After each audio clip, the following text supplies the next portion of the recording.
Восточный экономический форум – ключевая международная площадка для создания и укрепления связей российского и мирового инвестиционного сообщества. Всесторонние экспортные оценки экономического потенциала российского Дальнего Востока, представление его инвестиционных возможностей и условий ведения бизнеса на территориях опережающего развития. Якутия с самого начала проведения форума принимает в нем самое активное участие, с каждым годом заключая все больше и больше соглашений, которые напрямую влияют на улучшение качества жизни каждого его жителя.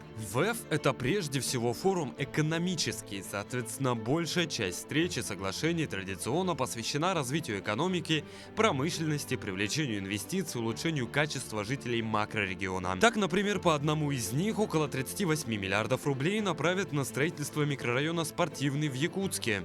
Более того, эту сумму расширят за счет строительства в будущем микрорайоне социальных объектов. Подписанное соглашение – огромный вклад в расселение давно уже признанных аварийными домов 17-го квартала. Данный вопрос, конечно, решался очень давно, и очень нужно это, конечно, для жителей не только 17-го квартала, микрорайона «Спортивный», но и вообще для жителей в целом. В целом, более половины от суммы заключенных Якутией соглашений направят на реализацию мастер-планов городов. Им в этом году уделили на полях форума особое внимание.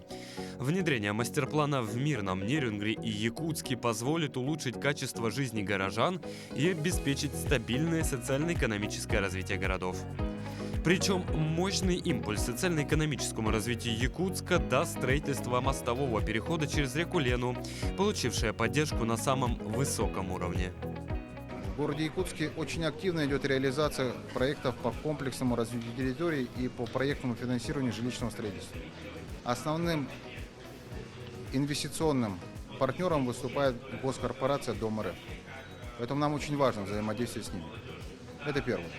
Второе. Мы прорабатываем вопрос с госкорпорацией сегодня необходимости строительства маневренного жилого фонда на территории города Якутска для предоставления жилья незащищенным категориям граждан, ожидающих по переселению. Развитие промышленности в регионах остается под большим вниманием. Среди важных соглашений этого года можно отметить подписание с Росатомом, Селекдаром, а также уже создающуюся историю Кючуского горно-промышленного кластера. Более того, к 2028 году на проектной мощности выйдет комплекс по производству гелия, который создадут в Мирнинском районе Якутии.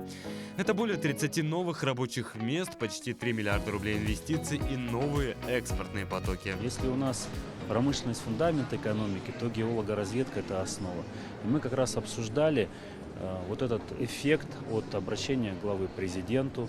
Это далее, когда министр природных ресурсов встретился с президентом, обсудил перспективы, возможности и эффекта вложения в геологоразведку в нашу Якутию. Это речь президента, где говорилось о необходимости увеличения вложений в геологоразведку и в потенциальном эффекте. И вот с этого начался как раз наш форум. О том, что более 90 объектов для изучения, что эффект для республики, для страны более 2 триллионов рублей. Особый акцент в этом году Якутия на полях форума сделала на модернизации системы жилищно-коммунального хозяйства. Так, согласно одному из соглашений, в столице республики к 2024 году появится мусоросортировочный комплекс твердых коммунальных отходов мощностью 150 тысяч тонн в год.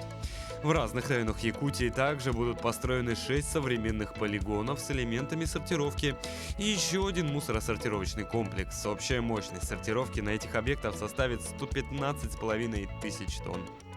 На текущий момент в рамках национального проекта реализуются мероприятия по строительству мусороперегрузочной станции с элементами сортировки. Это означает, что тот мусор, который накапливается на территории города Якутска и ближайших муниципальных образований, будут проходить, так скажем, сортировку мусороперегрузочной станции. До 30% полезных фракций будут разделяться. Это бумага, картон, металл, стекло и так далее. А вся оставшаяся часть, соответственно, будет направляться после обработки в полигон твердых коммунальных отходов на Вилюйский тракт 27 километре. В условиях разворота страны на восток особенно важно уделять внимание развитию партнерских и побратимских отношений со странами Азиатско-Тихоокеанского региона. В этом году Якутия на полях ВЭФ подписала соглашение о сотрудничестве и провела ряд встреч с представителями Лаоса, Вьетнама, Китая и Индии. Так, например, с последней республика планирует сотрудничество в научно-культурном плане, а также в области добычи алмазов. Это не первая наша встреча с главой республики Саха-Якутия. Мы раньше уже общались на Петербургском международном экономическом форуме. Безусловно, Индия заинтересована в сотрудничестве в культурном, научном, экономическом плане и, конечно же, в плане сотрудничества как два крупнейших в мире региона, которые добывают алмазы. Провинция Хелминдян – это наш давний партнер, это самый наш основной партнер в Китае, с которым мы с 2004 года активно тоже сотрудничаем. В этот раз мы обсудили вопросы, конечно же, в первую очередь, повышения, увеличения нашего товарооборота с Китаем. Сейчас Китай является основным торговым партнером нашей республики. Товарооборот составляет более 3 миллиардов долларов США. Это не маленькая сумма, но мы все-таки планируем, что товарооборот будет расти. И сегодня как раз договорились создать совместную рабочую группу, где наши ответственные министерства и ведомства структуры тоже будут работать над тем, чтобы достичь цели увеличения товарооборота Якутии с Китаем. Международные спортивные игры «Дети Азии» стали одним из основных проектов, представленных на полях форума в этом году. Презентация масштабного проекта и участие в деловой программе форума стали подспорьем для дальнейшего развития детского спорта и поддержки юных спортсменов. Были озвучены ряд вопросов, которые Олег Васильевич сказал, что будет решать и ставить вопросы и правительству Российской Федерации. Конечно же, эти вопросы касаются и «Дети Азии», и развития масс-рестлинга, и художественной гимнастики, поэтому развитие физической культуры спорта это будет большим толчком. Не оставили без внимания в этом году и сферу здравоохранения и воспитания молодежи. Первой теме посвятили большое число дискуссий на разных площадках. Для всех регионов Дальнего Востока общей здесь стала тема планирования территориального нахождения медицинского учреждения.